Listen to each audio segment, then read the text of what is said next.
السلام علیکم ورحمۃ اللہ وبرکاتہ۔ محترم سامعین حضرات، اسلام دین فطرت ہے جو انسانی زندگی اور زندگی کے ہر شعبے میں رہنمائی کرتا ہے، چاہے وہ دین کے بارے میں ہو یا دنیا کے بارے میں۔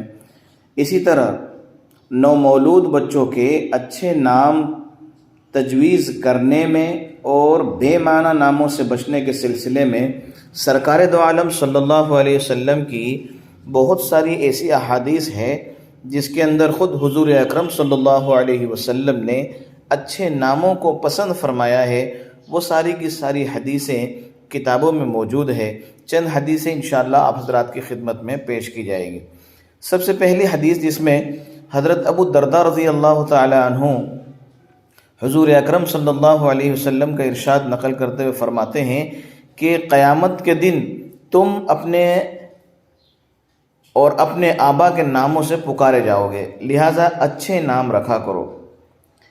ایک اور روایت میں حضرت عبداللہ ابن عباس رضی اللہ تعالیٰ عنہ کی روایت ہے جس میں حضور اکرم صلی اللہ علیہ وسلم نے ارشاد فرمایا، باپ پر بچے کا یہ بھی حق ہے کہ اس کا نام اچھا رکھے اور اس کو حسن ادب سے بھی آراستہ کرے۔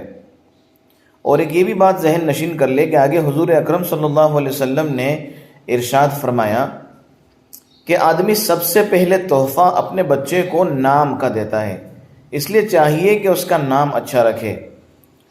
ایک اور روایت میں حضور اکرم صلی اللہ علیہ وسلم نے ارشاد فرمایا، انبیاء کے ناموں پر اپنے نام رکھو اور اللہ کے نزدیک بہترین نام عبداللہ اور عبد الرحمن ہے، اور سب ناموں سے سچے نام حارث اور حمام ہے، اور سب سے برے نام حرب اور مرہ ہے۔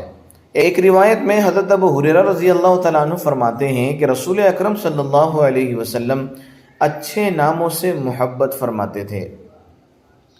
حضرت ابو سعید رضی اللہ تعالیٰ عنہ کی ایک روایت میں جس کے راوی حضرت ابن عباس بھی ہے، وہ کہتے ہیں کہ رسول اکرم صلی اللہ علیہ وسلم نے ارشاد فرمایا، جب کسی کے یہاں بچہ پیدا ہو تو اس کا نام اچھا رکھو اور اس کی تعلیم اور تربیت کا بہترین انتظام کرو۔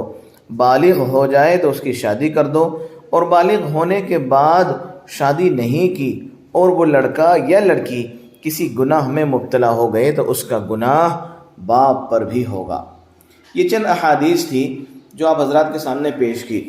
رسول اکرم صلی اللہ علیہ وسلم کی ان پاکیزہ تعلیمات اور ہدایت سے جس طرح بچوں کو اچھے ادب سکھانے اور اچھی تربیت دینے کا سبق ملتا ہے، اسی کے ساتھ ہی بچوں کے اچھے نام رکھنے کی اہمیت اور فضیلت بھی بخوبی واضح ہو جاتی ہے۔ نام رکھنے کا مقصد محض تعین اور پہچان نہیں ہے، بلکہ مذہب کی پہچان اس سے وابستہ ہے۔ اسلامی نام دین کے لیے علامت اور شعار ہے، فکر و عقیدے کے اظہار کا ایک ذریعہ ہے۔ اس لیے احادیث میں اس سلسلے میں خصوصی ہدایت دی گئی ہے۔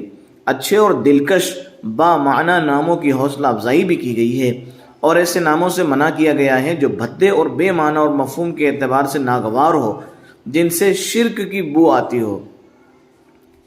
اس وقت مسلم معاشرے کی صورتحال بہت زیادہ خراب ہوتی جا رہی ہے۔ جدت پسندی کا دور ہے۔ لوگ ایسے نئے نئے نام تجویز کرتے ہیں جو بے معنی اور بیکار ہوتے ہیں، بلکہ ایسے نام نکلوانے کی فکر ہوتی ہے جو محلے، پڑوس اور آس پاس کے گاؤں دیہات اور اہل قرابت میں سے کسی کا ہو ہی نہیں۔ بلکہ کئی مرتبہ تو ایسا ہوتا ہے کہ بعض لوگ ایسے ناموں کے معنی پوچھتے ہیں کہ جو ڈکشنری میں ہے ہی نہیں۔ اب ظاہر بات ہے کہ ایسے مہمل الفاظ کے معنی لغت میں مل کیسے سکتے ہیں جو ہے ہی نہیں۔ بعض جاہل قسم کے لوگوں میں یہ رجحان بھی دیکھا گیا کہ وہ نام قرآن سے تجویز کرنے کو خیر و برکت کا ذریعہ سمجھتے ہیں، قطع نظر اس کے کہ معنی کیسے ہیں وہ اس بات کا خیال نہیں کرتے کہ اس کے معنی کیا ہیں۔ جیسے ایک صاحب نے اپنی بچی کا نام رکھا لمن تشا، جیسا کہ آپ اپنی اسکرین کے اوپر دیکھ رہے ہیں، لمن تشا۔ دوسرے صاحب کے بارے میں پتا چلا کہ انہوں نے اپنی بیٹی کو وریشا سے موسوم کیا۔ یہیں قریب کے دیہات میں ایک عورت جو ذرا قرآن کریم پڑھنا جانتی تھی، اس کے یہاں یکے بعد دیگرے 3 بیٹیاں پیدا ہوئی۔ اس نے اپنے کو پڑھا لکھا سمجھتے ہوئے بچیوں کے نام اس نے تجویز کرنے کے لیے قرآن کریم سے سورہ کوثر کا انتخاب کیا۔